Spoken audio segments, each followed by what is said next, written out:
ময়মনসিংহের ধোবাউড়া উপজেলা হয়ে অবৈধভাবে ভারত যাওয়ার পথে ৭১ টেলিভিশনের সিইও মোজাম্মেল বাবু, দৈনিক ভোরের কাগজ পত্রিকার সম্পাদক শ্যামল দত্ত সহ ৪ জনকে আটক করেছেন স্থানীয় জনতা। বাকি ২ জন হলেন ৭১ টেলিভিশনের সিনিয়র রিপোর্টার মাহবুবুর রহমান ও প্রাইভেট কার চালক। তারা বর্তমানে পুলিশ হেফাজতে রয়েছেন।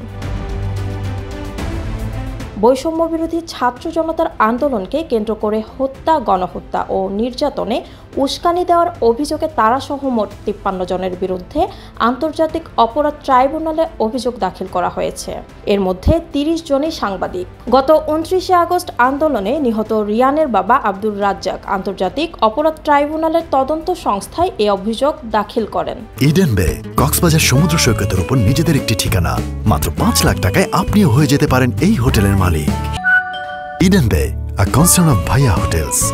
৭১ টিভির সিনিয়র রিপোর্টার মাহবুবুর রহমান জানান, তার বাড়ি ময়মনসিংহ সদরে। তাকে তার স্যার মোজাম্মেল হোসেন বাবু সীমান্তে দিয়ে আসার কথা বলেন।